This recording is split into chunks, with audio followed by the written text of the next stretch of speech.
If you're a podcast host, listen up, this one's for you. My name is Allie Jackson. I'm the host of Finding Mr. Height, a dating and relationship podcast that I've been doing for 4 years now, sharing my positive and practical approach to dating that's built on my own life experience. And I wanted to share another experience that I've had, my secret behind monetizing my show. It's called Red Circle, and I was just telling my colleague about how much I love their platform. With Red Circle, not only am I getting a seamless hosting experience, but I also love the support I receive in ad sales. It's not just typical ad sales either. It's targeted opportunities based on my show and my life. And the platform is super simple. You just set your preferences and Red Circle matches you with sponsors that align with your show. You can vet every opportunity and their platform gives you great analytics. More recently too, my Red Circle team has brought me opportunities outside of my podcast on social media to really augment the podcast partnerships, bring them full circle. I just can't recommend them enough. If you want to give it a try, go to redcircle.com to get your free trial. That's redcircle.com for a free trial.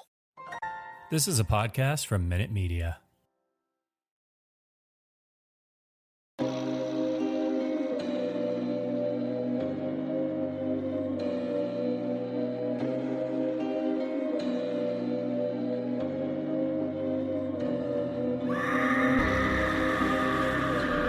Hello, kitties. This is yours truly, the Crypt Keeper, and you're listening to Slasher Radio.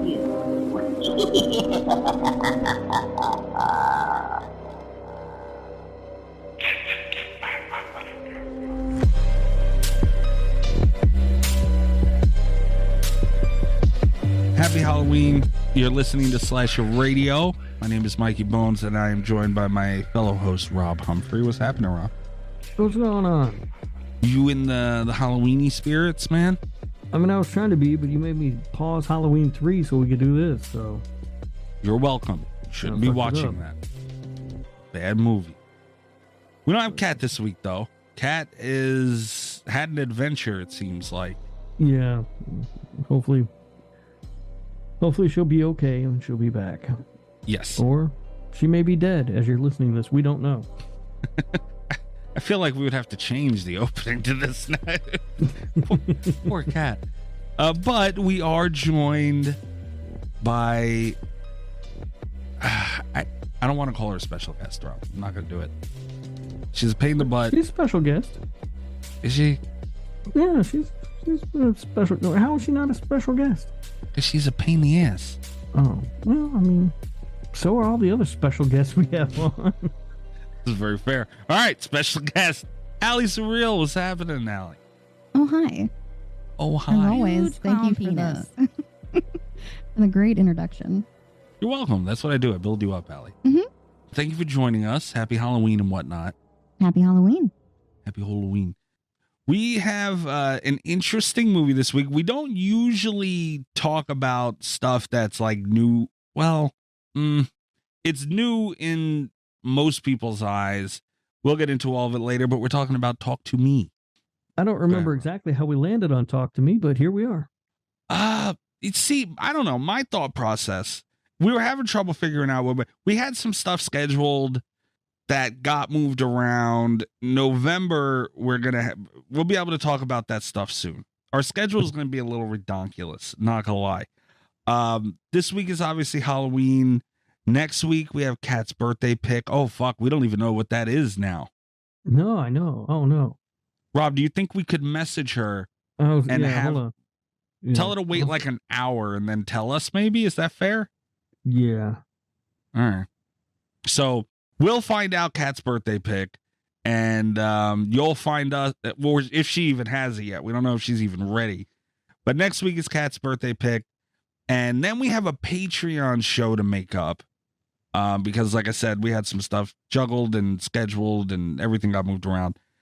So we have that coming up the following week, and we have Murder by Numbers that we're going to be bringing back. Which, well, are we? I thought we were.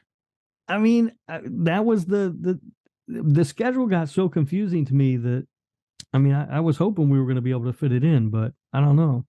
We could you do think it. we'll be able to do it? Why couldn't we do it? I don't know. At the worst case scenario, we could do it around December. Yeah, that might be the case, but yeah, I mean, I want to bring it back. I know Kat was excited about bringing it back too, so. I liked Murder by Numbers too. You were the least excited back when Allie, you never listened to our Murder by Numbers thing, have you? No, I've not heard the Murder by Numbers. Okay, so that's where Rob Math was born, I think, Oh, Rob, God. right? Okay. Yeah.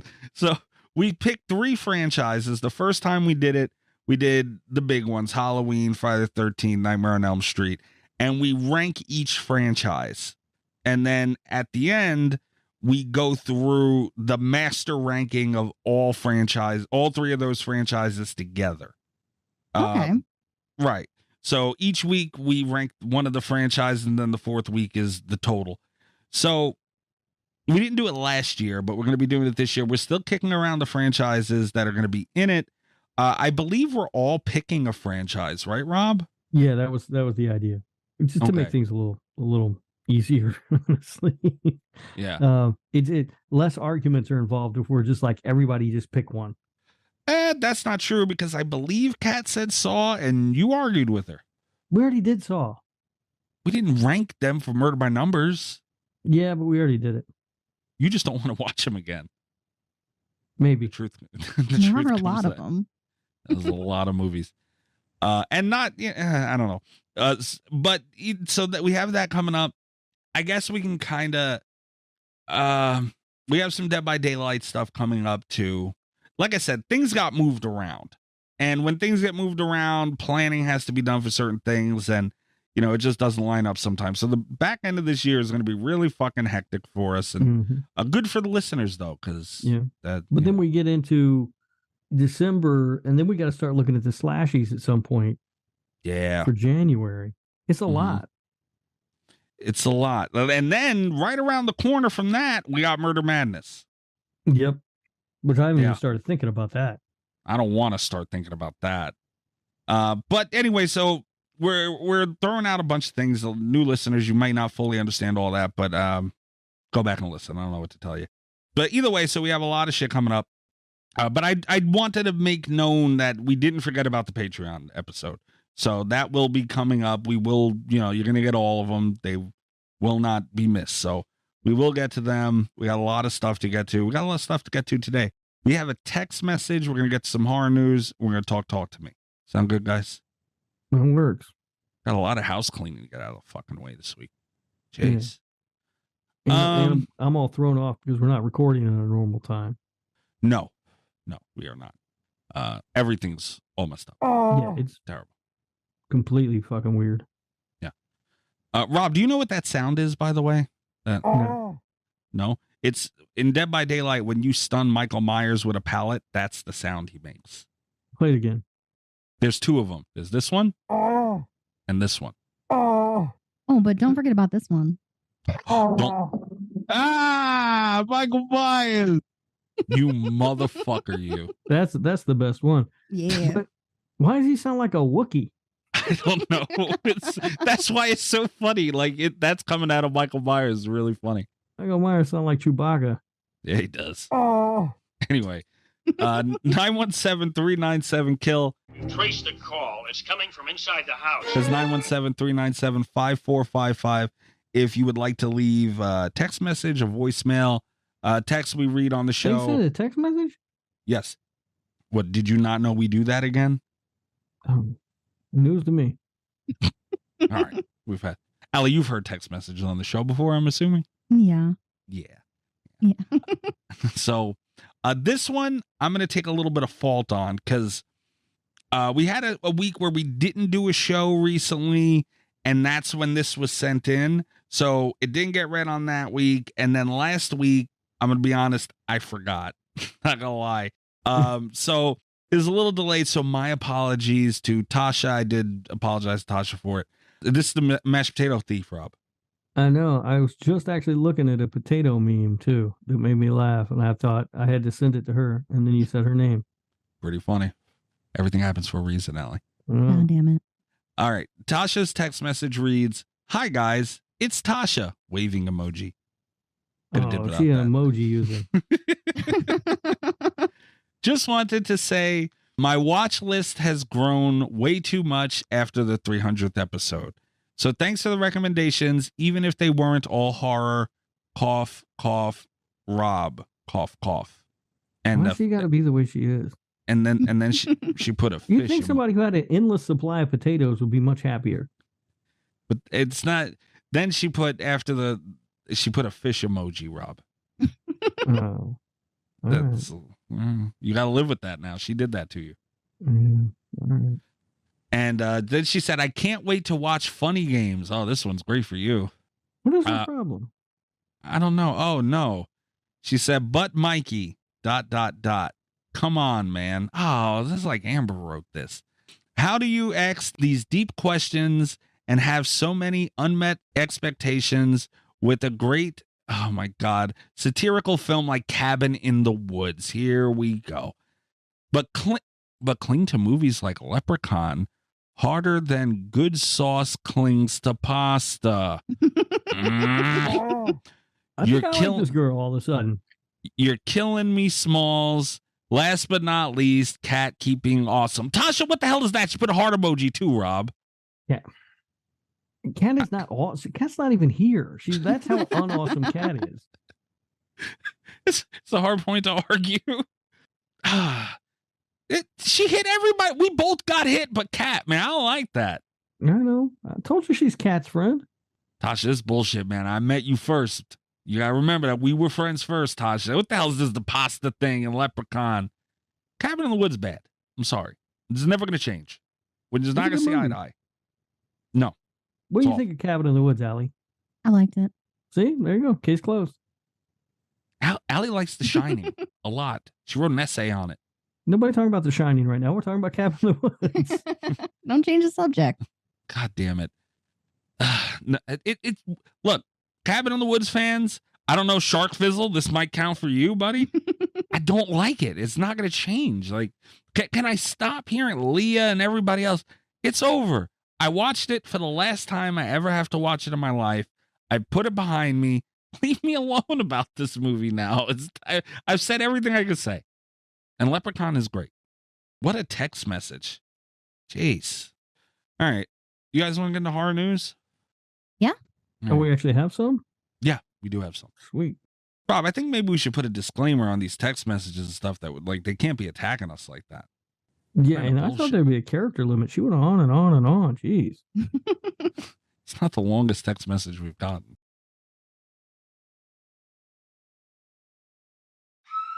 It's time to hump the news with EyeRChris.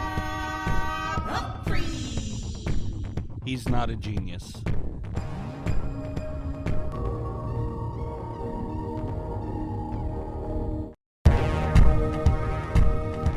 All right. News. First thing, I'll bring this up first. Arrow Video is bringing the original Carrie to limited edition 4K Ultra HD. Mm-hmm. You gonna get it, Rob? No, I don't like that movie that much. It's a decent movie. It's not one of my favorites or anything. It's not collection worthy in my opinion. Arrow does a good job with their releases though, so if it is a movie you like, it's probably worth picking up. Okay. I agree with you, but I just sent you guys a picture. Everybody go to Bloody Disgusting or up for pre-order now, or arrowfilms.com and check it out. It's a really nice set.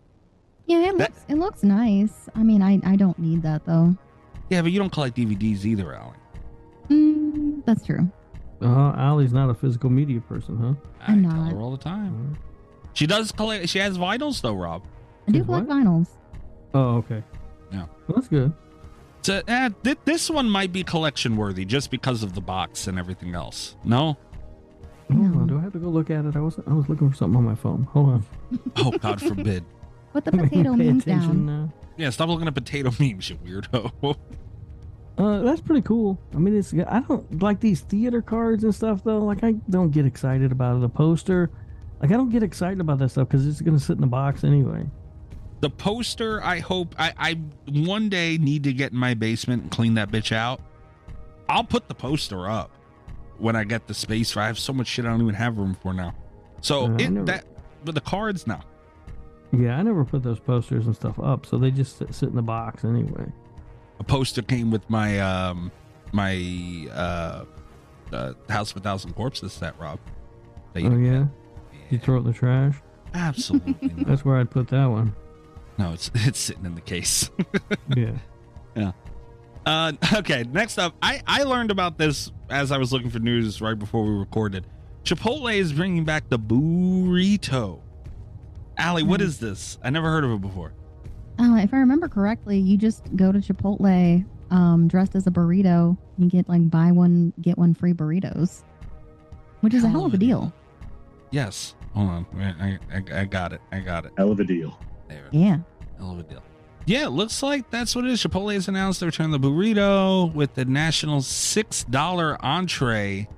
Oh, I don't think you got to dress like a burrito anymore. What? That's like the whole thing. Oh, wait a minute. Chipotle's burrito tradition first emerged in 2000 with a Halloween. So it's not anymore. Oh, they don't do that anymore? I guess not. Now They it's just a give burrito sale? a $6 digital entree offer from 3 p.m. on. Oh. Yep. That's not as fun. Until close on Halloween Day. Looks like starting tomorrow and Halloween Day, I'm gonna be eating Chipotle. That's what it sounds like to me. Okay. Do you just dress up like a burrito and they give you a burrito? Not anymore. Used That's to. what it used to be. Oh. Yeah. Well, you can't do that anyway. That's like cannibalism. What the hell's wrong with you? I'm just saying. Oh, man. The Black Phone 2 is coming to theaters summer 2025. Let's go. Terrible idea. Terrible idea. No. I don't think that movie needs a sequel. They can only ruin it with a sequel. The Black Phone is a perfect standalone movie. Leave it alone. But it's the same thing with this movie we're going to be talking about tonight. They're talking about a sequel or a prequel to Talk to Me, and it's a terrible fucking idea. Leave it alone. Make something else. Yeah. Not everything has to have a fucking sequel. But what if they do good? How often does that happen? Fair. But what if it does? What if they do good? All right. We'll see. I'm just, in my opinion, they can only hurt the fucking property. Like, I don't think they're going to make anything good. Like, I don't want to say they can only hurt the original film because that's, not going to change the original film. But right, it can only hurt the fucking property. Just make something else. We don't need a goddamn sequel to everything. I liked it though, man. Make original stuff and also more Halloween movies, please. Yeah. What the hell do we need? What do we need more Halloween movies for, Rob? We got Practical Magic. It's a joke from the Patreon show. We don't. I mean, there's only 13 Halloween movies. We need more. But everything else, they can stop making sequels. I don't like that. All right. We'll see. I'm looking forward to it. Allie, you're not looking forward to it at all, man. I mean, I'm going to see it, but I when that movie was over, I wasn't like, damn, I hope they do it again. You know? When it was over, I was like, damn, I want more of this. So, I don't know. We'll see. But the writer's strike... it's going to have to be a prequel, which is fucking going to be weird. Oh, it doesn't have to be a prequel. I mean, it's just about the hand and, I mean, it traveling around. So no, I was talking about Black Phone. Oh, okay. All right, this is super interesting. Chucky versus Megan. Don Mancini said, stay tuned. My God. What do you think of that? I mean, fine. Will I watch it? Yeah. Do I hope it's a lot of fun? Yeah. Will it be a lot of fun? Probably. But, I'm not going to get super geeked up about Megan being in a Versus film. She's only got one movie. It's not like she's some icon, She got very popular very fast. Oh, absolutely. But still, I wouldn't call her an icon or anything at this point. Like, she shouldn't be going up against Chucky yet, is what you're saying. Maybe she should just make more of her own movies for now. It's fair. Turn her into something. She could get the rub, though. Wrestling turn. We'll see. I don't know. I mean, I'll watch it. No. I trust Don Mancini and the team behind Chucky. Although that television show, I haven't watched any of the third. I still haven't gotten through the entire first season, but... Yeah, apparently Mancini did an interview with Variety, and it was brought up Chucky versus Megan, and Mancini didn't shoot it down. He said, I would say stay tuned. I don't know. But, I mean, I'm there for it. Yeah, I mean, I'll watch it, but, I'm not super excited for it either. I mean, it sounds like it'd be fun, Like, but I'm let not me- super excited about it either. Yeah, I mean, when they were kicking around talks of Freddy versus Jason, I was fucking stoked. Oh, hell yeah. You know, like Mm-hmm. to hear they're kicking around Chucky versus Megan. Okay, I mean, I'll see it, but Yeah, and not for nothing, man. That it would get Chucky back on a big screen in a big way, which is nice.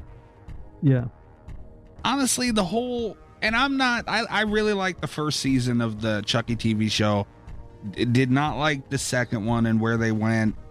The third one I haven't sat with yet. I will eventually. I haven't even finished the second season yet. The whole cult thing is convoluted, to say the least. I just can't get into it. Like, I've tried to watch the first season and I don't know why. Like, it's not bad.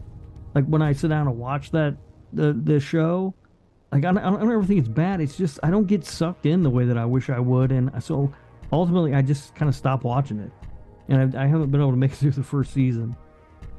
Yeah, fair. Last and certainly not least, it has been confirmed that Terrifier 3 will be a Christmas movie, Rob. Oh boy. Come on, man. Rob. What do you think? I'm going to be excited about that? Like, You should be. I'm not even a big fan of Christmas horror, and so 'Cause now there's you're going not- to take a franchise that I already don't like and set it at Christmas. Fine. I mean, will I see it? Yes. Am I excited about it? No. The reason you're not crazy about Christmas horror is because it's usually not good. Right? Yeah, I mean, and the Terrifier movies usually aren't good. So you combine the two, that's a terrible batting average. you're out of your mind, man. I could They're see never it. going to touch a classic like Santa's Sleigh. You fucking That is a good one. Allie. What? Have you not seen Santa's Sleigh? It's fun. No, I don't need What? to. You got to You see the do. stars WWE superstar Bill Goldberg, Mikey. I know every time you bring up that movie, you say it stars WWE superstar Bill Goldberg, Mikey. Every time. God damn it. Apparently this was supposed to be revealed in the trailer, which, you can go see Terrifier 2 in theaters. I think it's starting, November 1st, I believe.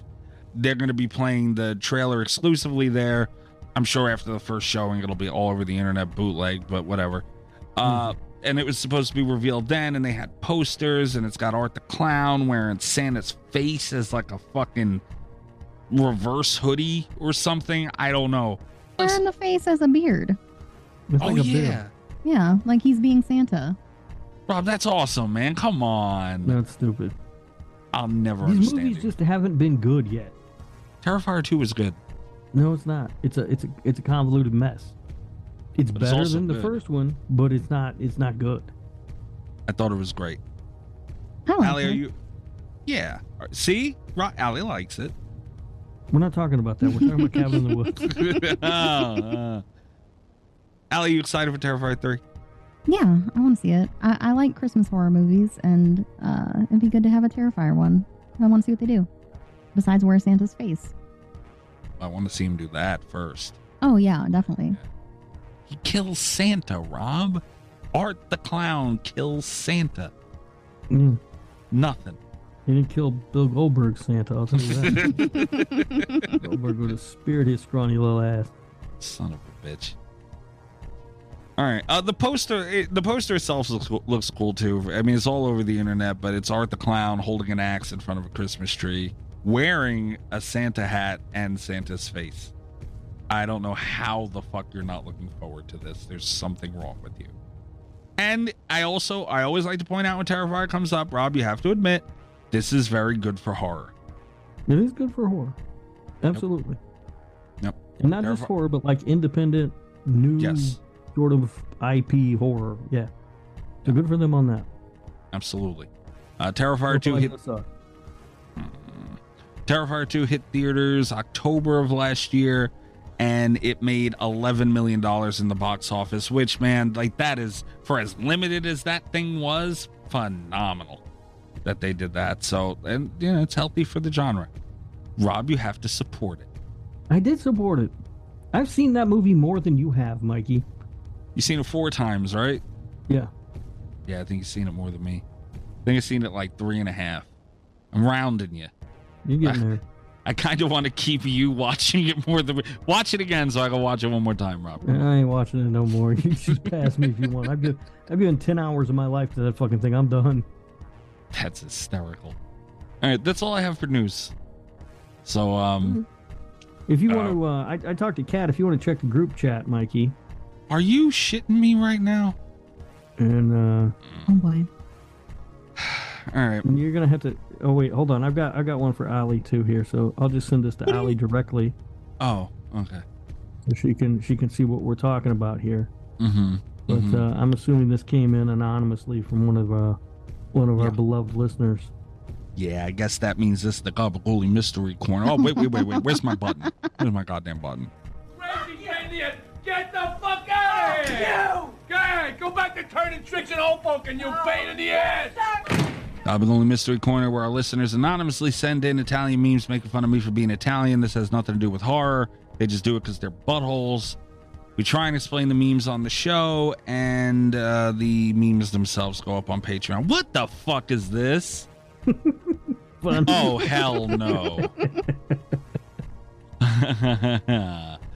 Okay. It's a bunch of plates of pasta lined up like it's at a pasta station. Don't like that. It's a bunch of different kinds. Got your marinara, you got your Alfredo, you got your alla vodka. What is that? Looks like a little bit of lasagna down there. Just like a pasta station. You get to make your own pasta. And behind these plates, here's some sick fucks in the world, are clear plastic-shaped flashlights stuffed with the pasta in the plate in front of it. And it's called Italian fleshlights. I don't even know what the fuck to say about this, honestly. I truly don't. Well, This is disgusting. It is appalling. It is a disgrace. And whoever sent this in should be ashamed of themselves. but it's also very funny. No, Very it's funny. Rob, people are putting their dicks in there, dude. You can't put your dick in there. What the fuck's wrong with you? That is not funny at all. Kick him in the dick. The hell, dude? I think it's just Italian people's dick, so it's all right. I got an Italian people dick. I don't want to put my dick in there. The fuck? No. God, what the hell is wrong with our fucking listeners? Who the hell not only looks for stuff like this, but then sends it in? Yeah, I mean, look, I don't know nothing about that. This came directly from Kat, who I'm assuming received it directly from an anonymous listener. But she did not want to miss out on the Gabagooli Mystery Corner, which makes sense because as people are hearing this, Italian American Heritage Month will be over, but as we're recording it, we are wrapping up Italian American Heritage Month, and we could not finish out such a prestigious month without the Gabagooli Mystery Corner, especially at this level. I hate everybody involved with this meme. All of them. From top to bottom. Jesus Christ. Kick him right in the dick. Fuck. This one's really throwing me. Like, who the hell? I don't even know what that is at the end. Is that ravioli? Is it macaroni? It's all macaroni. But I think that the plate all the way at the end is ravioli. I don't know. I'm not looking that closely at it. It might be lasagna or it's ravioli. I can't really tell. No, I think lasagna is the fourth one in. Okay, yeah. I think it's marinara, classic marinara, Alfredo, alla vodka, lasagna, it looks like Alfredo again. I don't know. Maybe I think garlic that's mac and and oil. cheese for some Mac reason. and cheese? Yeah. What? Mac and cheese. No, that's the line. We can't be out of here fucking mac and cheese. We just can't. We can't do that. What the hell is wrong with people? And then the ravioli at the end. God, man, I'm disgusted. Okay. No more gabagooli crap. That was ridiculous. It's the worst one, I think. Before we get out of the sort of news-ish segment, we should mention that Matthew Perry passed away, one of the co-stars of Friends. And two of his early acting roles came in 1989 in the Tony Danza starring film She's Out of Control. He played the character of Timothy. And in 1990, he was in one episode of Who's the Boss alongside Tony Danza as the character of Benjamin Dawson. So rest in peace, Matthew Perry. You son of a bitch. You disguised like what is this, trick or treat for the Danza crap? You disguised it with Matthew Perry. That's disgusting, man. You can't do that. How am I supposed to be mean to this? I just want to say R.I.P. to Matthew Perry. That's all. R.I.P. to Matthew Perry. There's been a lot of Friends stuff on Twitter, and he was very funny. It was sad. Yes, and point out two of his credits that I'm sure he's very proud of, having starred alongside Tony Danza twice. I don't care about those credits. Impressive. Don't encourage That's a that. fun fact. I didn't know that. Yeah. There's not that many people who've, I don't think, that have starred alongside Mr. Danza twice. Who cares? Well, Matthew Perry probably did. Yeah. A big break for him. Those were early roles. God damn it. That's the work that led him to being Chandler Bing. Were you a Friends fan, Rob? But it's fine. Yeah. I mean, I didn't dislike it, but I watched probably most of it like on Thursday nights because, you know, that was Seinfeld night. I really liked Seinfeld when it was on. Yeah, they were showing like montages of him and Friends, and there was the one where Joey was drilling through the wall. And then he comes like, "Oh, did I get you?" Yeah. This shit was funny as hell. Rest in peace to Matthew Perry. Very sad. Gone young. It honestly is a tragedy, man. Also a very funny person, very talented guy. Yes. I can't sure believe he probably got some tips from Tony Danza. Stop talking about Tony Danza. God damn it. We'll be right back talking about Talk to Me. Fuck. Talk to me. Talk to me. Why you gotta do this to me, man? This movie needed Tony Danza. What the fuck would Tony Danza have done in this movie? Oh, you can put an Australian accent around. Oi. Oi. There's a lot of oys in this movie.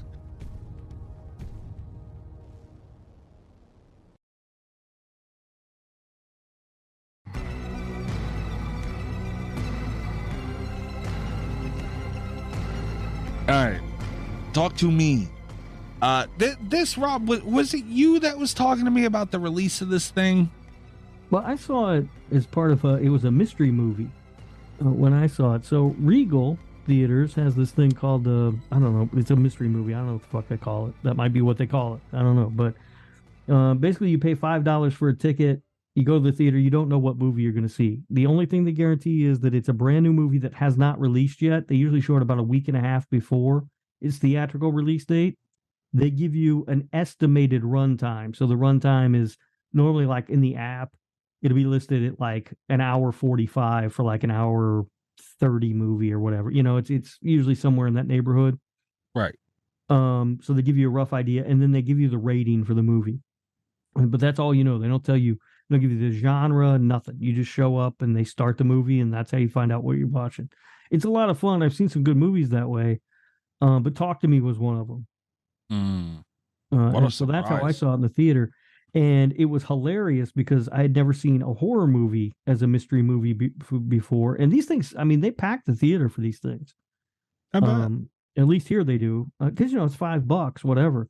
It's a cheap way to go out. But, you know, at about 3 minutes into this movie, there's a guy who jabs a knife into his own face. Yeah. And about, I would say conservatively, half the theater got up and walked out. Wow. That was what I was going to ask you. Yeah. Dangerous one. I think, yeah, because again, they don't tell you what the genre is. So I think a lot of people were like, oh, it's a scary movie. I don't know. Oh, shit. Nope. We're going. Be your first, honey. We're leaving. Get the kids. Yeah. I did not see any kids in this one.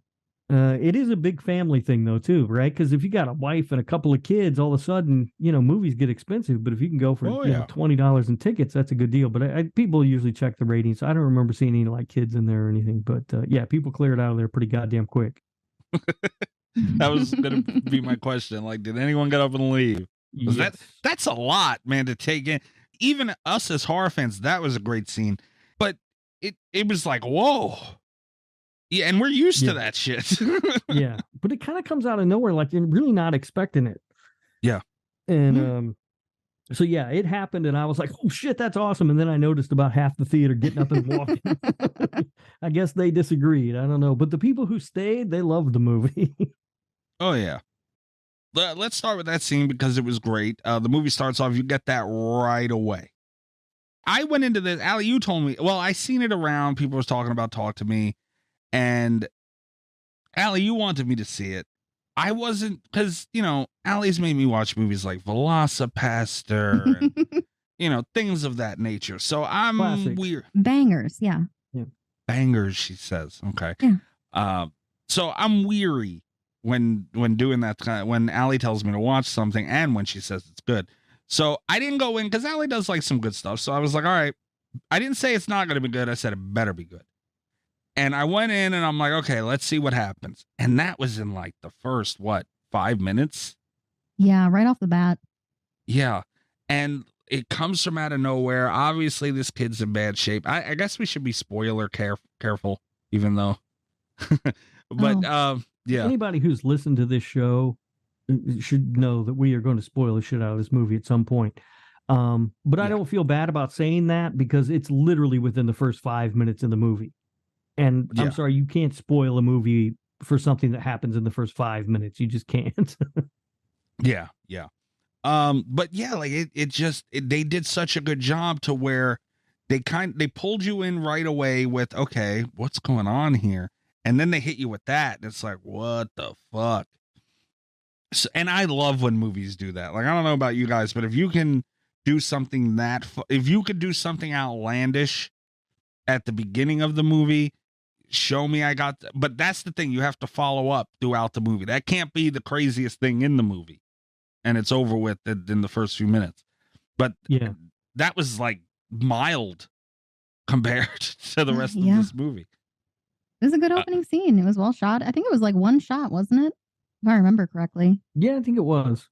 But it was shot really cool. Or close to it anyway. Yeah, it was really well done.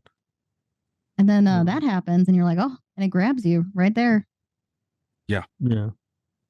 And you don't know what the fuck is going on still, which is beautiful. Right. Like usually something happens and you have some basis of what's going on. That was just like it was a shocker, and it was what the fuck happened. Now you need to know. It's genius. Yeah, it's a really solid way to pull you into the movie. No. Acting was phenomenal. I mean, through the roof phenomenal. This is an Australian film, lots of oi oi ois. Yeah, there's a lot of ois in this movie. Yeah, I like that.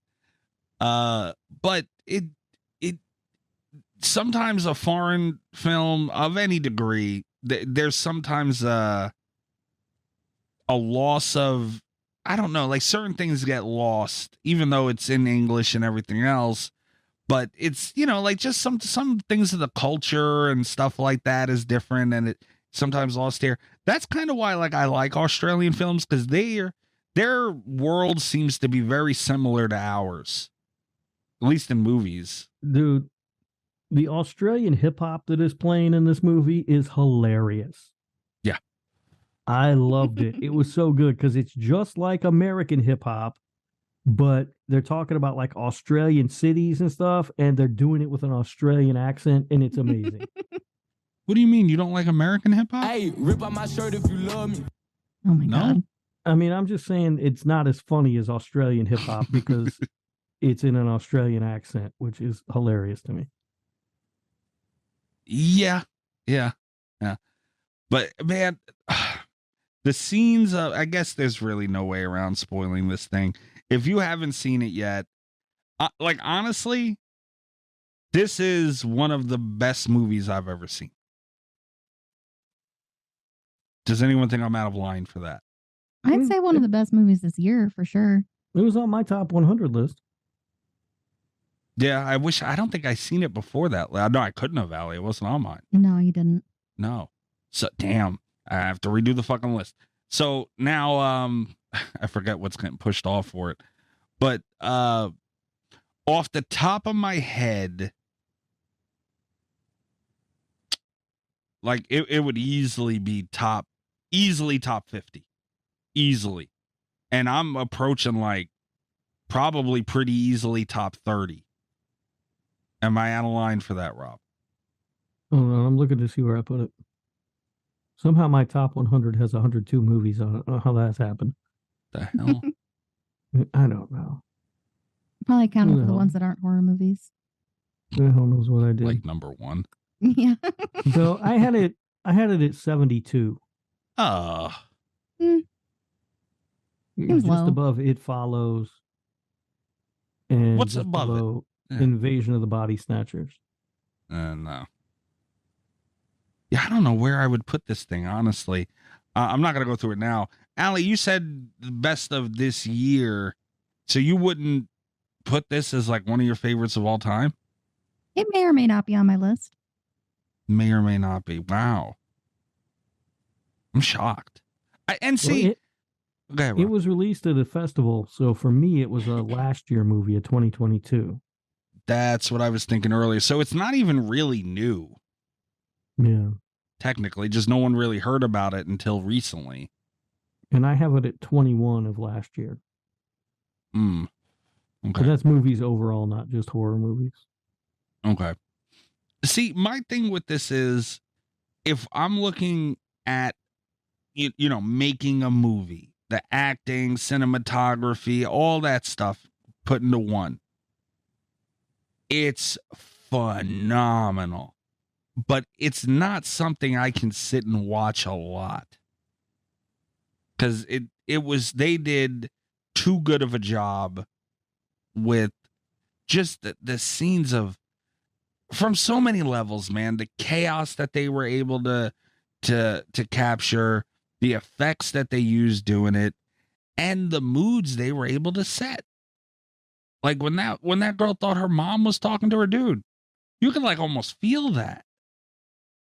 And as great as it translated on film, it's not something I'm going to want to sit and watch very often.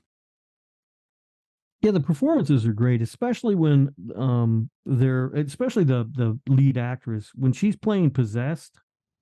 Oh. At the beginning, you can see everything about her demeanor, everything changes. She does a phenomenal job. Mm-hmm. I mean, I think everybody's good in the movie, but she was just amazing. Yeah. Yeah. And everybody during their possession scene, dude, it was uneasy. Mm-hmm. And they had a weird atmosphere of it where it was fun. As weird as it sounds, they made it fun. And there was it was such a roller coaster each time they did it. And it was fun. They were laughing and, it felt so harmless. But then as soon as that switch flipped, it got so tense and so serious. And I was glued to it. Well, the whole thing's sort of a metaphor for like party drugs. Yeah. Yeah. And so, yeah, I mean, it makes sense, right? I mean, that's how it always starts off, right? It's a good time. It's a lot of fun. Somebody overdoes it and fucks everything up. Yeah. Yeah. And that's what, and it translated so well because they used a fucking a demonic hand. I don't know what to call it. A demonic hand. They said it was an embalmed hand of a psychic. Okay. Yeah. Encased in ceramic. Yes. Which you bought, Allie. I did. Ironically enough, it's also a bowl that you can smoke out of. Oh, really? You got one of those? I did. Yeah, I wanted to get it. I was looking at the one that came with like the special Blu-ray package that they put out. Oh, okay. But it was really expensive, and I was like, I don't know if I want to pay that much. Plus, it didn't have the writing on it. Like, it was just a plain hand. Oh. Then they were like, and you and your friends can write on it and stuff and make it your own. And I'm like, I ain't got any friends, and I don't just want to sit here and write on this fucking thing by myself. Fuck it. I ain't getting it. You call your son and be like, here, come here, write on Dad's hand. That'll go over well at school. Yeah. Yeah, but that thing was awesome. How much did you throw at that, Allie? I don't want to talk about it. It was like $110. But it looked really cool. And it already has pre-writing on it, so I don't gotta do that. You gotta call your kid down to write on your hand? No. Atmosphere they were able to set with this thing was crazy because they hit every note they were trying to hit perfectly. And it's so rare that fucking happens. Yeah, they were able to build a lot of tension and have it pay off. Oh yeah. Absolutely. The scene where and the the party drug thing, and it all translated so well, and it was relatable. Because I mean, I don't know, most people, I've been there. Like, you're at a party, a lot of people are doing some shit. Sometimes it's shit you haven't done before, and they're telling you go ahead and do it, and so then you do it. And it's like, whoa, that was great. And you see this girl get addicted. Mia, I think her name was. Yeah. Gets addicted to it immediately, and that was before the mother. You seen her struggling with the stuff with her mother and everything, but even before she thought she talked to her, man, she was hooked, and you could tell. Somebody asked her what it felt like. I don't remember which character asked her that, and she's like, "It was amazing." Like, Yeah. I think the kid asked her. Yeah, I was thinking it was him too, but I couldn't remember exactly. Yeah. And that kid, man. Another thing they did too, I talk about a lot. When movies spend too much time trying to give you story you don't care about, it feels long, it throws the rhythm off, and it's just I like when movies can just gloss over certain things, and if you could tie that if you could tie that in with the acting, that's all you need.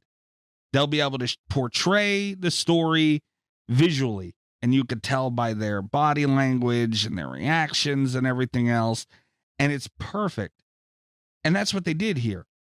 You could tell this girl was struggling with her mom, and then they had the other aspect of the mother struggling with the two kids, and she's alone and dealing with them, and they're doing shit they're not supposed to do. She's got to work and keep a fucking eye on them, and it just all pulled together. Like, it showed you these kids are all that woman has, man. And honestly, it felt a little bit like a Terrifier 2 thing. Because Rob, just like Terrifier 2, yeah. That was the parallel I was going to draw too. Son of a Rob, I think you even said you liked the mom character in Terrifier 2, right? I did like the mom character, yeah. Right, because it's relatable. Like, you could tell, like, she's being a pain in the ass to them, but it's because she's got so much on her fucking plate, and the mom character in this movie is fantastic. She's great. She's great, phenomenal. Oh, yeah, she's awesome. Yeah. And at first it showed, kind of like in Terrifier 2, where she's just kind of being that pain in the ass mom that we all remembered our moms were when we were younger, because, we're trying to do shit we're not supposed to do, and they know, and it's that battle. And it's just like, that's all she is at first. And, she kind of sounded like my mom, very blunt, straightforward to the case and on your ass. But it all comes together when, something happens to one of the kids, and like she's portraying those two kids are her world. And to be able to damage that boy and her at the same time, and then the sister, she feels terrible. Mia, she feels terrible. It just, the way they were able to pull it all together was phenomenal, with very little time on backstory. Yeah. They did a great job creating the world, creating the characters. We knew who everybody was. Quickly, it didn't take them 2.5 hours to do it. I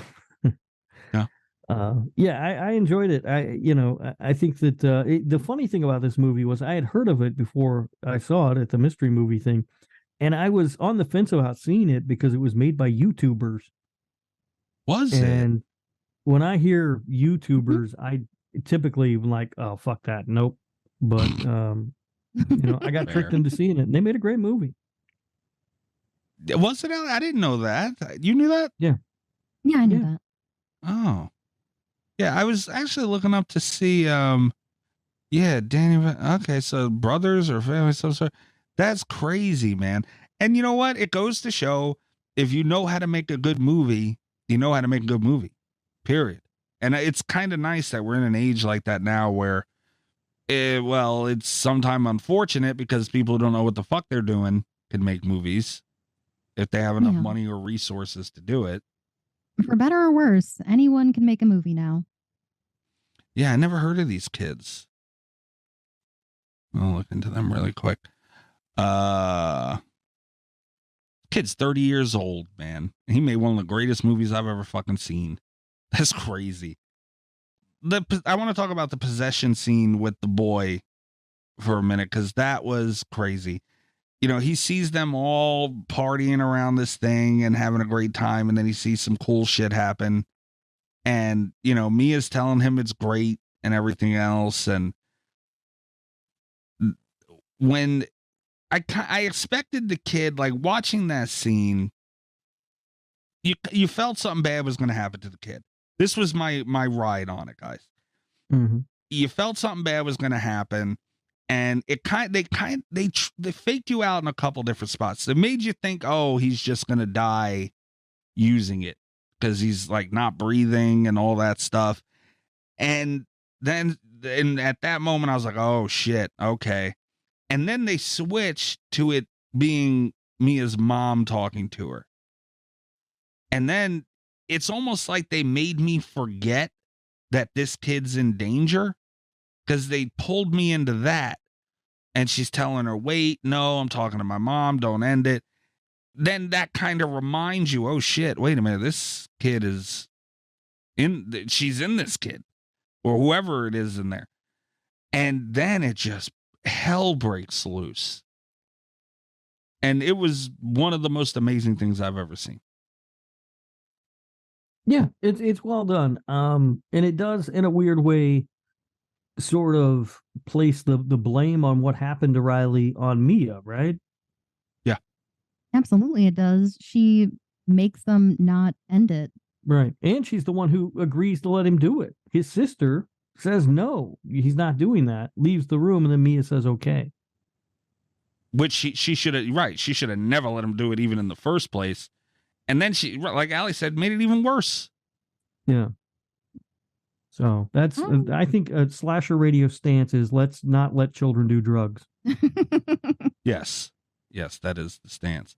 Or possessed mummified hands. That's right. That's right. Yeah. Which Allie now owns.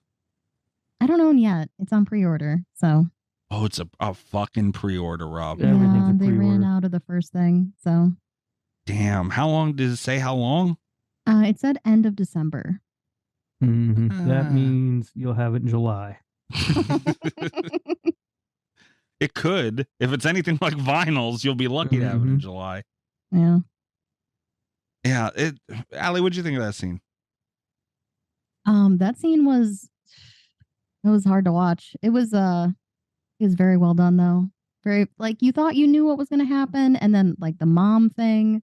And then I don't even think that's her mom, to be honest, but no. Yeah, it's like I knew something was going to happen to that kid, but I was not ready. No. And that's the thing, because they pulled you away from it, which was like, how do you do that? Like, that's what the whole scene, you think, sitting and watching it, is about. What's going to happen to this kid? And I completely forgot about this kid, and I'm looking at him. Oh, you got that whole scene at the first party where like the ghosts are like telling that kid to run.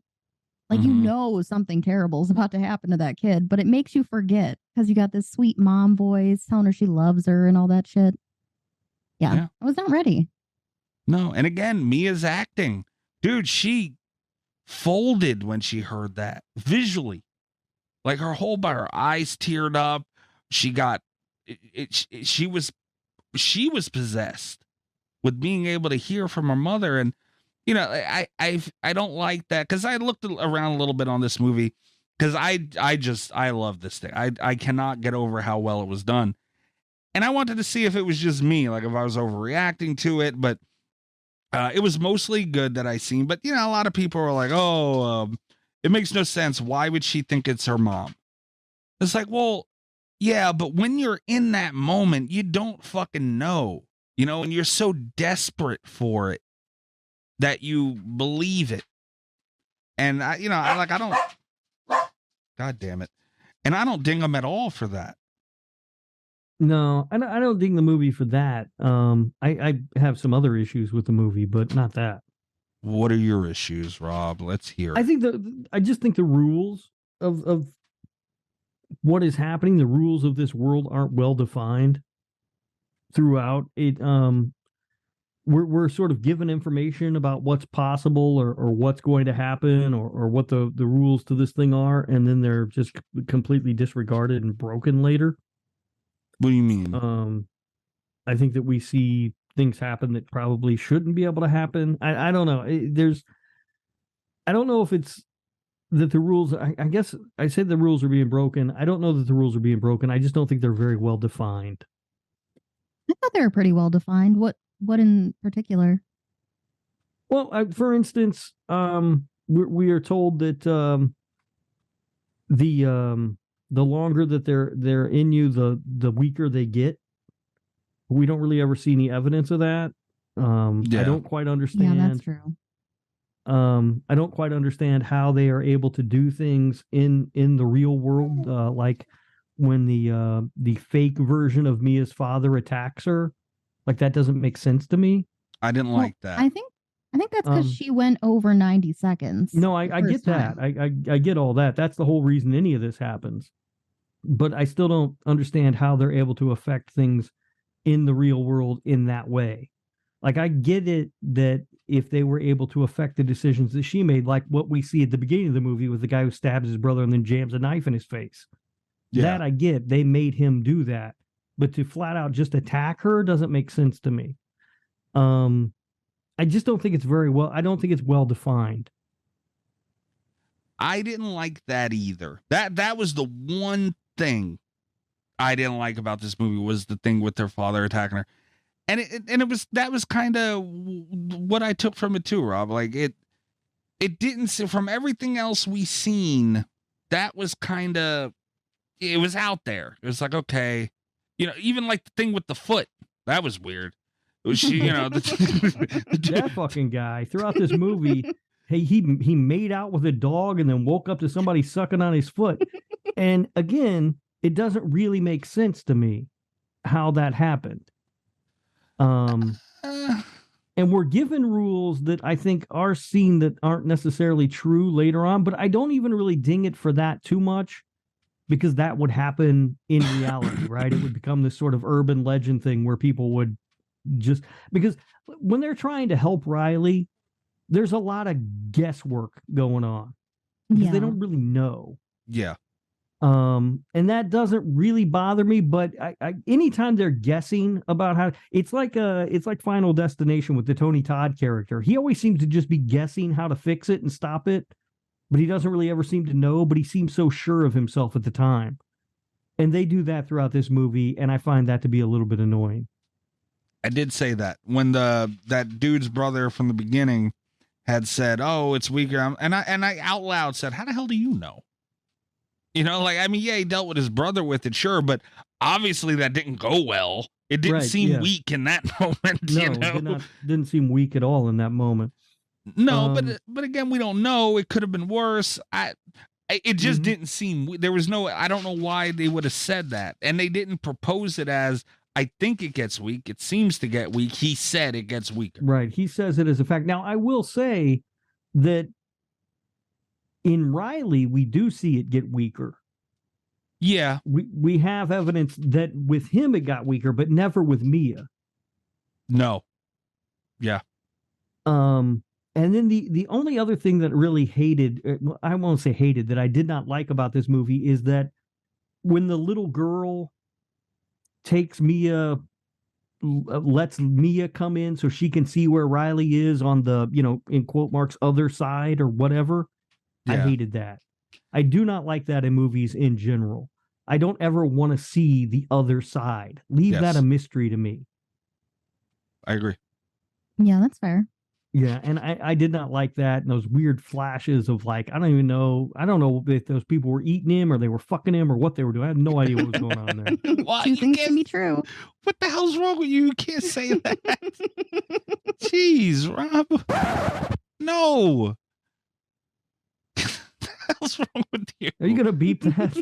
I think I need to. I'll make a game time decision while I'm editing it. You might have another bleep. I don't know what was happening there. That's all I'm saying. Clearly, it wasn't a great experience for Riley, whatever was happening. But it didn't showing me that doesn't add anything. I don't need that. Yes, I agree. And we've seen, you know what? She deserves for me to look up her name because I usually don't do this. Sophie Wilde, dude. She could pull that off. Like all you needed was her grabbing the hand, whatever she did. Don't show us. Let her reaction be what we go by. And she could have pulled that off. I agree. Yeah, she could have. We didn't need to see it. Whatever it was. Yeah. I didn't even think of that. That's true. Yeah. No, I agree. That part was unnecessary, but I didn't hate it enough to not like it. I didn't like it either. It wasn't done super well. It wasn't a bad, but it just didn't. It was like Rob said. It wasn't needed. Like it was like now I know. The part of this movie that's a lot of fun is you don't know throughout a good amount of it, and just keep me there, keep me guessing, keep me thinking. Yeah, no, 100%. I agree with that. Yeah. But again, though, along with all of these complaints, and you'll see this in my score, it didn't ruin this movie for me. It didn't take me out of the journey. It didn't, none of that. I still enjoyed the ride. Like these were just things that I noticed that I was kind of like, I wish these rules were a little better defined. I didn't need to see that. Why are they guessing about how to fix this kit? Like it was just a lot. Yeah. I can see. I'll agree with you on that. That is true. It is true.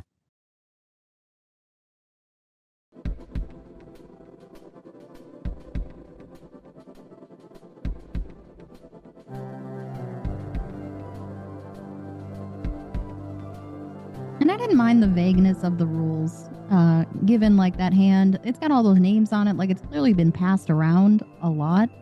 So they're basically getting like telephone information, basically, for the rules of what to do with it and how the ghosts behave. So that it made it feel more real than like, this is exactly how this works. I wish it stayed like that. The thing. You don't get an embalmed psychic hand encased in ceramic along with an instruction booklet. Like I get that. But, Allie might. Yeah. It does have instructions that come with it. Yeah. But I just feel like, I don't know. When I'm watching the movie, I need it just a little more defined. I'm fine with, I'm in the middle ground of both you guys because I do like that it wasn't defined, but I don't like that they tried to define it like Rob was saying, where it's, it's kind of like Final Destination. You're sitting there reading me the rules and I'm like, well, how the fuck do you know? Like, this isn't that kind of movie. Like, you shouldn't know what the fuck is going on with this thing on any level. So no, I'm in the middle of both of you. They shouldn't have presented it as fact is my only issue with it. Yeah. They presented it as what they knew to be fact. That was the other thing, honestly. The thing that kept tripping me out were the two dudes who who had the hand. They're the hand guys. They were it was so, and they always walking around. They put their hood up, like, oh, they can find out we the hand guy. Like, it was the weirdest thing. I mean, if you think about it in the metaphor of drugs, then they're the drug dealers. Yeah. And that's what they were with a hand. Yeah. And it was so funny to me because I know guys I knew a guy like that had walked around with a fucking iguana. I know exactly what they were, but it was just weird. He had a bag full of very nicely smelling plants. These guys had a mummified hand. And there was no change in who these people are. You got the hand guy, you got the foot guy in North Carolina, remember? Oh, that fucking guy. Hallie, you never seen that guy. The hand and foot guy? Just the foot guy. Oh, who's the foot guy? I'm going to send you a trailer for this movie. You got to watch it, Allie. It is the trailer is fantastic. It's called Finders Keepers. The documentary is amazing, but it's a true story of a guy who bought a grill at an auction and found a foot inside. Okay. And then thought he would get rich off of the foot. Yes. So he was selling. Instead of freaking out and destroying everything and calling the police about the foot, he decides this foot inside the grill is his ticket to fame and fortune and starts selling tickets for people to come look at the foot. What? Yes. And then the guy whose foot it is wants the foot back, and he doesn't want to give it back, and they end up going on Judge Joe Mathis or whatever the fuck that show was called, that television court show. It's insanity, and it's all true. Wow.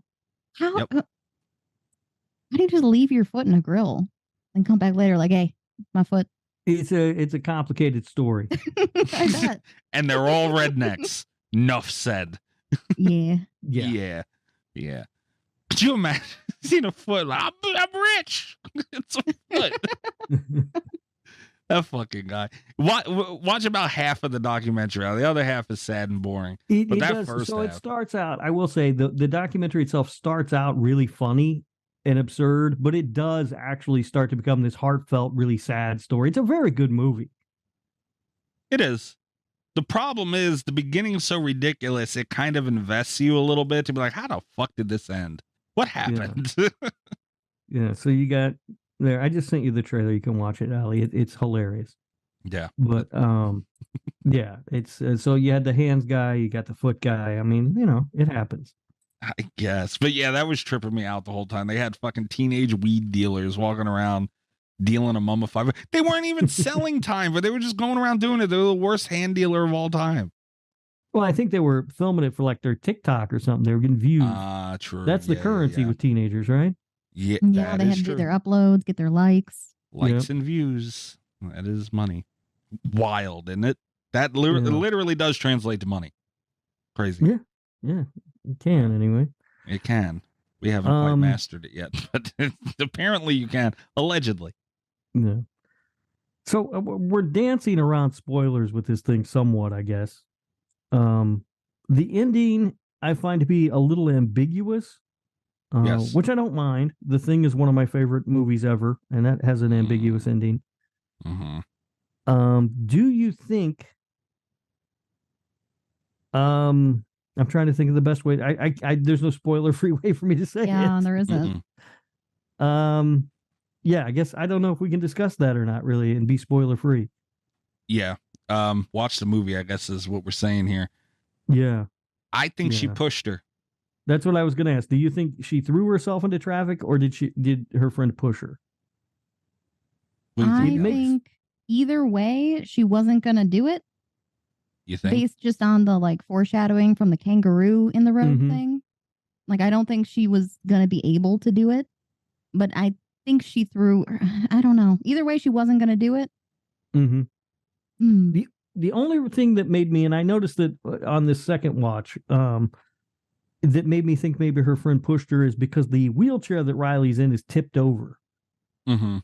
And so I feel like she kind of grabbed her away from her brother's wheelchair. It probably got tipped over in the process as she pushed her. Yeah. Because if Mia threw herself into traffic, I don't see why she would be a dick and knock the kid's wheelchair over before doing it. She's like, I'm going to do the right thing, but fuck you too, right? That doesn't make any sense. Yeah. I thought she pushed her, but yeah, Allie, when we watched this, you told me what you thought of it.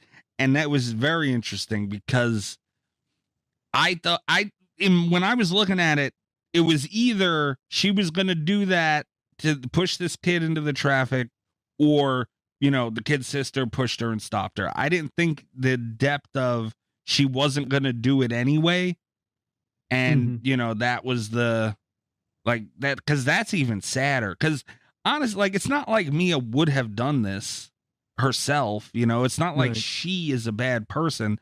Right. She's possessed and dealing with all this shit. That sort of gives credence to the idea that she threw herself into traffic, right? Because the spirit of her quote unquote mother is telling her that, she's proud of her, she's doing the right thing. Yeah. And it also shows character growth from earlier in the film when she couldn't put the kangaroo out of its misery. Mm-hmm. That, she's finally grown as a character, and now she's going to do the right thing. Like it clicks in her what the right thing to do is when her quote unquote mom says that. Yeah. So I could see it going that way, but I still don't understand how Riley's wheelchair ends up tipped over if she did it. Maybe the sister grabs him out to cradle him. It could be. Could be. But that is the saddest ending, that she wasn't going to do it anyway. And she got pushed because, what was the sister to do? And that is the saddest ending. But yeah, you kind of want to hope that she threw herself, right? Yeah. Because Mia was a great character, and her struggle was, and no one's believing her and all this shit. Like that's why I like paranormal movies when they're done well, is because there's such isolation. Because a lot of people's first thought is to dismiss it and not believe you, or be scared as fuck and stay the fuck away from you. One of the two. And what? You will say you like paranormal movies, but you dismissed both Ghost Shark and Ouija Shark right out of hand. Yes, I did. And those are paranormal movies. Mm-hmm. That's true. They have sharks in them. Not all paranormal. I said when done well is what I said. Those are not done well. I don't know what you're implying, sir. I think I'm pretty clear. You figured it out. You're a smart man. I would like, my ending would be, I would like to think Mia did it because, as sad as it is, that would mean she killed herself and she knew she was going to. That was, why she did it. But it's like she overcame though still. And you're kind of proud of her for doing that and saving this kid's life and, ending her own misery and all that. But, we don't know, which is fucking awesome. And that's another reason why it bothered me when they were kind of listing rules as fact, because it's like, man, this thing was a question mark literally from the beginning of the movie to the end. Yeah. They're probably teenagers. They're going to think they know all the rules and know how to do something. That is a very good point. We do see somebody else playing the game with the hand, and it being Mia that they're talking to, which implies that Mia is then stuck in this limbo these other spirits are stuck in. So what does that say about the ending? Does that give us any clue? I don't know. I think it says that she died with them still attached to her, so she belongs to them. That's a good point, because they do mention that a couple of times, that you sort of belong to them. Yeah. Yeah. You being astute, Allison. I don't know. Look at me. It's almost like you pay attention sometimes. Wild. True. Yeah. But I think there's a lot to unpack in this movie, and I've seen it twice now, and I'm not even close to unpacking all the questions and everything. But I think that makes it, an interesting movie. Yeah. Yeah. And I forgot about that. Yeah. She sits down with dude, that is such a good fucking movie. It really was. They left you with so many questions and yet didn't leave one stone unturned at the same time. That's so impressive. Goddamn. All right. Like Rob said, we can go on and on and on and on about questions and how many things they did well. Do we want to get into news? Not news of it, the facts of it? There aren't very many facts. Okay. It's a fairly new movie, but I do have some. The budget is estimated at $4.5 million. The worldwide gross is $90.5 million. So they made about 20 times their money. Yeah. 6 hands were made for the movie, just in case any of them happened to get damaged or broken. Nice. The film was banned in Kuwait due to the appearance of a trans actor. I didn't catch that. I remember. This is the first lead starring role in a theatrical film for actress Sophie Wilde, who I imagine will be getting plenty more opportunities in the future. And the brothers who directed this, I cannot say their last name. Filippo, maybe? Philippus, anybody know? No. I have no clue how to pronounce it. Anyway, sorry, guys. No idea. Not that they care that I don't know how to say their name, because they have attracted more than 1.5 billion views on YouTube and over 6.5 million subscribers. God damn. Allie, why don't you got that on Twitch, bro? What are you doing? Those are the facts that I have for this movie. Okay. Fair. Honestly, I had no idea. I've been lazy on, looking into stuff since we started, like Rob would do the facts, because, I just don't want to spoil it, and I'm probably going to find out anyway. Did not look into these guys at all. Very interested now. Yeah. Yeah. And we didn't. They're on YouTube, and they need your support. No, the fuck they don't. So we need their goddamn support. But honestly, we didn't mention throughout this whole movie too. A24. Look at them. Mm-hmm. Yep. Yep. And A24 has apparently already, I believe, greenlit a sequel. Good. Oh yeah, I saw that already. Yeah. Is it good? No, I didn't see it. Like I saw that they were having a sequel. Yeah, no, but is that a good thing? I mean, it goes back to what I said before with the Black Phone to me. Like, I think this is a perfect standalone movie. I don't think it needs a sequel. I'm not sure that I really want a sequel. I don't know how you top this or make a better movie than this with the same premise. So I kind of don't see the point. If it's a sequel though, and it's sort of like just showing some other group of people playing with this hand, fine, I guess. But if they do like some sort of prequel where they try to explain too much about the hand and where it came from and its history or lore or whatever, I'm going to hate it. I don't need all that bullshit for this. Yeah, I agree. Yeah. Yeah, I hate when movies try and be ominous and have all these questions and then make a prequel. It's like, bro, what the fuck did you do? Yeah. Now you wasted 2 movies. I mean, look, I don't think it's necessary to have a sequel, but it cost $4.5 million to make, and they made over $90 million. There's going to be a sequel, Yeah. Just hopefully they can do it right.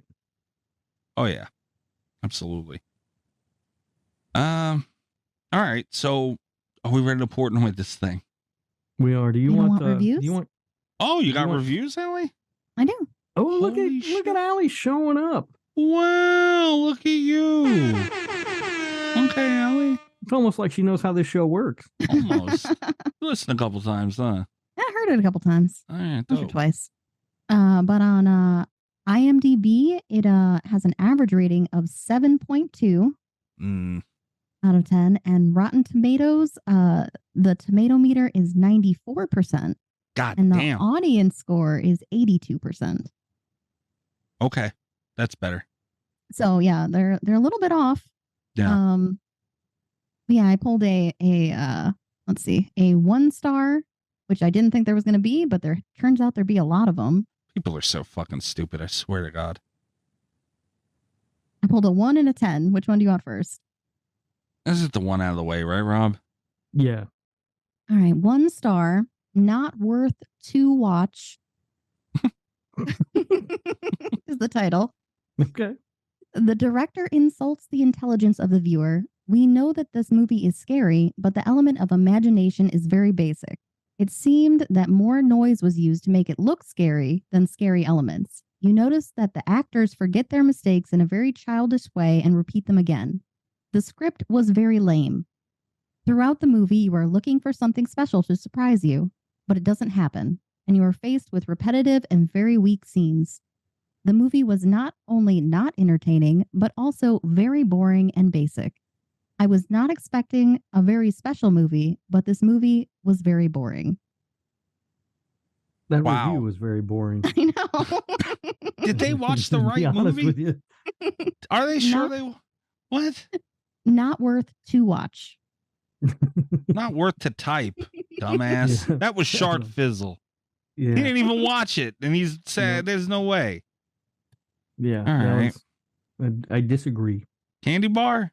Absolutely candy bar. Yeah. Good one. Yeah. Nestle Crunch. All right, and our 10-star review. Wait, Allie, hold on. Real quick. I just thought of something. Rob, we should start calling, like, if they get a candy bar, call it the Humphrey Crunch. There you go. All right. That's not bad. That's pretty good. All right. Maybe. Workshopping. Make a note. Okay, sorry. The 10-star review is titled Incredible. This is the first time in a very long time I have been truly unsettled by a horror film. Mm-hmm. I just kind of had to sit with it for a few minutes after the credit roll. This one is going to stick with me for a while. Horror is one of my favorite genres, so when I saw this was the choice for a mystery advanced screening, I was delighted. This is Rob's.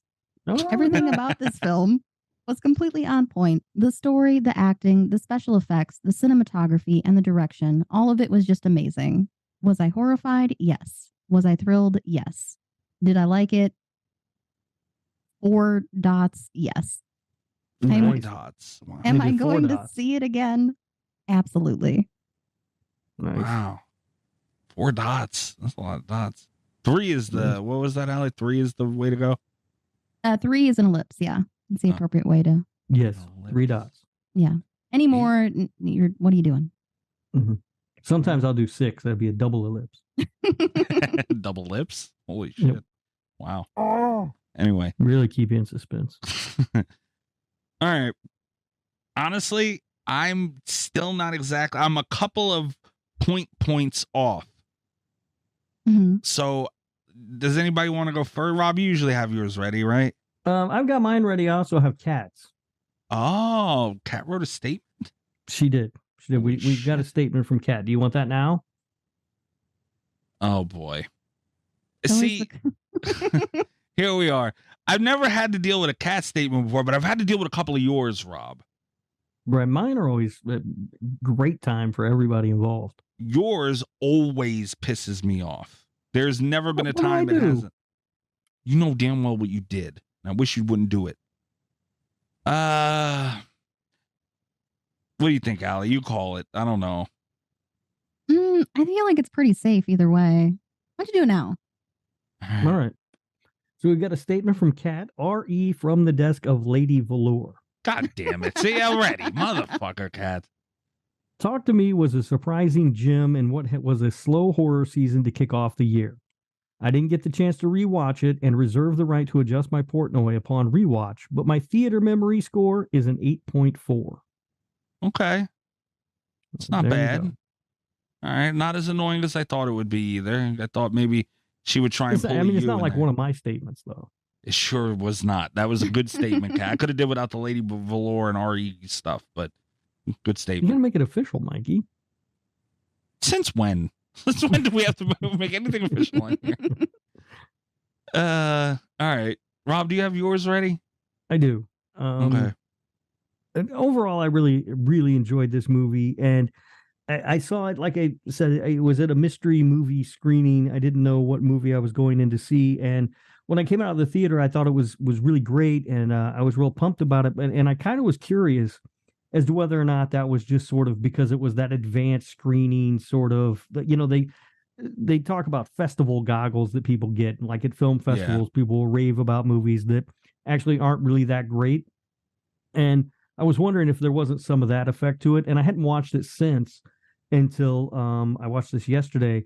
And no, it still really holds up. I think it's a really great film. I have some nitpicky complaints here and there, but there are things that I can look past because it's such a well-made film. And I do think it's a fun story and a good time. I gave it an 8.1. 8.1. Okay. Allie, do you have yours ready or you want me to go? I'll go. Okay. I really enjoyed this movie. I liked the atmosphere that they were able to create, and the cinematography was beautiful. The acting was awesome. I really liked the story. Once again, there is some little things that kind of bothered me, but it wasn't enough to take me out of anything. Yes, very important. So I'm gonna go 9.6. 9.6. Holy jeez. I really, really enjoyed this movie. That is up there. It is. Yeah. Yeah. We don't see scores that high often. No. All right. Honestly, I have not seen, this is the best horror movie I've seen, like first watch, in a long time. Very long time. It was damn near perfect. It was damn near, like kind of like Allie said. There were a couple things, and we had talked about them throughout the episode, and that was a great way to put it, Allie. It didn't take you out of it. That's very, very important. And a lot of movies, like sometimes they'll just flat out take you out of the fucking moment with certain shit, man. And it's like, oh, and then you have to readjust all kinds of stuff, and that's not fun. So this didn't do that. It's hard to come across a perfect movie, so I'm not gonna ding it for it. But goddamn, man, the tones they were able to set and the way they were able to hit them was incredible. And I'm looking through. This is when I have to look through my other Portnoys to kind of adjust. Well, not adjust, but to see where I'm gonna land with this. And I think the highest score I ever gave to a movie was Cujo, and that was a 9.7. I'm giving this movie a 9.8. Wow. Look at honestly, you. man, dude, Oh, damn. I really fucking like this movie. And You're acting like it's Jack Frost or something. God damn. No, that would have been a 10. But no, I don't want to watch this movie often because of the way it makes me feel and how uneasy it is. That's good. That's impressive. That's hard to do. And these kids have never made a big movie like this before, and they were able to pull this off. It's wild. They did a great job. Yeah, and it was phenomenal. It all made sense. Even the spots that were kind of funky, you could see it. You know, it's not like it was completely out there. 9.8, man. Stand by it. Right. So that is clearly approved because no one gave it a score below the line. No, and it is officially approved at a 9.0 flat. That's got to be the highest approval we've ever had. I'm looking through now because I believe it has to be. Black Christmas might rival it. Henry was a Portrait of Serial Killer, 8.6. Cujo, a 9. I had a lot to do with that. 8.5 to Barbarian. X might be up there too. This cat. Hellraiser, 8.6. I thought that might have rivaled it. 9.2 X. Okay. Yeah, and Cat also gave that a 9.8. All right. Yeah. All right. So it's still the second highest, tied for the second highest movie we've done. All right. Hell of a that deal. feels right. Yeah. Yeah, we got that one right, I think, guys. Mostly me. If you guys want to adjust your score, I don't mind. I won't say anything. I'm pretty happy with my 8.1. You want to be wrong. That's fine. All right. So Slasher Radio on Twitter, patreon.com/Slasher. What? Before we get into that, we do have Kat's birthday pick. Oh, she did have it. I forgot. Okay, nice. Yes. She sent it. She's upset, upset, but a little sad that she's not here to announce it herself. But she says, because I was nicer with my birthday pick than anticipated, and I was. Tusk. It was a good movie. And in the spirit of coming together, her birthday pick this year will be Shaun of the Dead. Wow. You got taking a hell of a high road. Yeah, she did. Okay. What was my birthday pick again? Rob Zombie's Halloween, you dick. Oh, yeah. You were the only one who was a dick about it this year. I was not a dick to Cat about it. Oh. See? That's how you do things. Piss off one person. That's the way to go. Unlike what I did last year when I picked Jason Goes to Hell and I didn't even watch it. That was a good move, you got to admit. Okay. Shaun of the Dead for Kat's birthday. All right, so next week we have Shaun of the Dead for Kat's birthday. Hopefully Kat will be here. Yeah, that'd be nice. It'd be weird if we have to do her birthday show without her. Jesus Christ. We'd have to have Mr. Cat's boyfriend on instead, right? Yeah, absolutely. Yeah, so next week is obviously Shaun of the Dead, celebrate Kat's birthday. The week after that is a Patreon pick and stuff up in the air. We got to see what's going on past that. But that's it for us this week. Slasher Radio on Twitter, patreon.com/Slasher Radio. Tier starting as low as $3 a month. There is a free trial option, all that good stuff. And that's really it for the show. I'm at Mikey's Dead, and you can check out Cult FM. I'm not going to change it because you're on here, Allie, just so you know. You can check out Cult FM that I do with the other show that I do with Little Miss Huge Clown Penis. Huge Clown Penis. You can check out Cult FM wherever you are listening to Slasher Radio. Rob, what about you? I am across all social media at Radio Rob123. You can find me there. Please don't. You're not on TikTok at Radio Rob123. Oh no, I know that fucking guy. I still can't believe they denied my claim. He reported him, Allie, for impersonating a celebrity. Fucking guy, you believe him? That's hilarious. I should try to get that to go through again. Do that again. Yeah.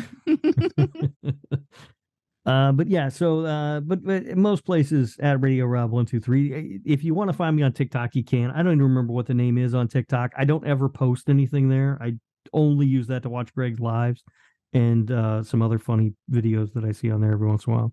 Your TikTok handle is actual Radio Rob. There you go. Yeah.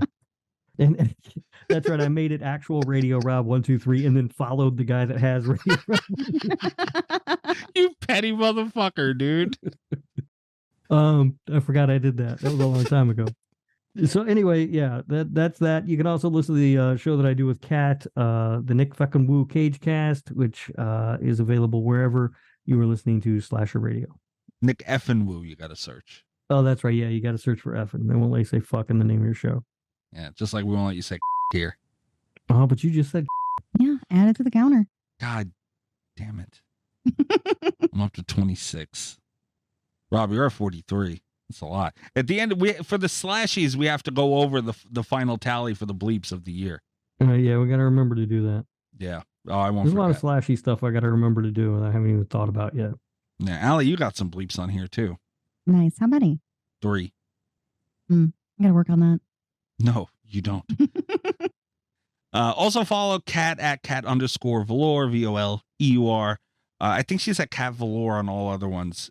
She says like Instagram and catvelour.com, where you can check out her book, Revenge Arc, and what was the puppet Shark. Puppet Shark. Yeah, I still don't know why she's doing that. I'm not sure when that's available or anything else, but she is working on that. I don't know what the deal is there. I don't know what the deal is either. Puppet Shark. But keep an eye out for it. I'm sure it'll be good, even though it's Puppet Shark. And Allie, thank you very much for joining us. We appreciate it. Yeah, no problem. Let everybody know where they can check you out, man. I'm at Allie Surreal on Twitter and Twitch and everywhere else that I don't check, like Blue Sky. But yeah, that's... Blue Sky really came and went, didn't it? Yeah, it did. Well, I really thought it was going to be something. It's because it's by invitation only. There aren't enough people on there, man. Yeah, but once you get an invitation, you don't give a shit about it anymore. You're in. But yeah, you get in there, but there aren't enough people. Like, I don't know. It's tough. It's tough because you already have such a built-in Twitter following and people you interact with and stuff. To try to switch all that and start over is rough. I don't want to start over again. I don't even want to continue what I'm doing on Twitter. But I like Blue Sky. I think it's a nice app. I like it a lot. There aren't enough people on there. Yeah. And Allie streams mostly DBD, Sunday, Tuesday, Thursday. You can catch me in her stream sometimes too. Oh yeah, that's a pleasure. Yeah, she also has watch parties. Oh yeah. She has in her Discord every Friday, a horror movie, usually a shitty B horror movie. But you had Five Nights at Freddy's you did this week, Allie. Shitty B horror movie, yeah. B. That was not B. No, and Rob showed up for that one for the first time out of spite. I think I made some people mad in there too. I think you did. You made me mad in there. Pissed off. And you didn't give one shit. Calm down, nerds. It's just a movie.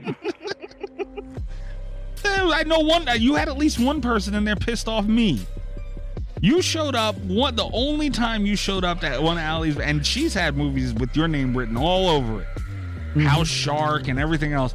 And this one you showed up just because you said Five Nights at Freddy's sucked, and you wanted to watch me watch it. You spiteful son of a bitch. Nothing to say for yourself. What am I going to say for myself? No, that's exactly what I did. Yeah, you're right. God damn it. Good night from Slasher Radio. What the... You have zero shame. Zero.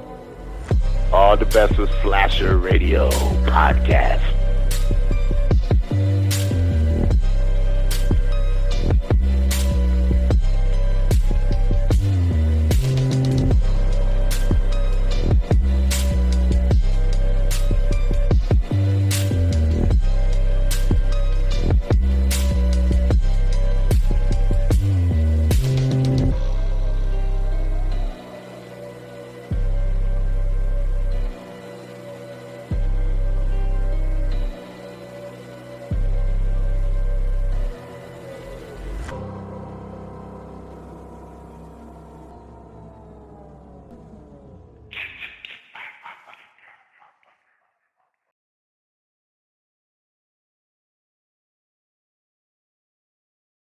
If you're a podcast host, listen up, this one's for you. My name is Allie Jackson. I'm the host of Finding Mr. Height, a dating and relationship podcast that I've been doing for 4 years now, sharing my positive and practical approach to dating that's built on my own life experience. And I wanted to share another experience that I've had, my secret behind monetizing my show. It's called Red Circle, and I was just telling my colleague about how much I love their platform. With Red Circle, not only am I getting a seamless hosting experience, but I also love the support I receive in ad sales. It's not just typical ad sales either. It's targeted opportunities based on my show and my life. And the platform is super simple. You just set your preferences and Red Circle matches you with sponsors that align with your show. You can vet every opportunity and their platform gives you great analytics. More recently too, my Red Circle team has brought me opportunities outside of my podcast on social media to really augment the podcast partnerships, bring them full circle. I just can't recommend them enough. If you want to give it a try, go to redcircle.com to get your free trial. That's redcircle.com for a free trial.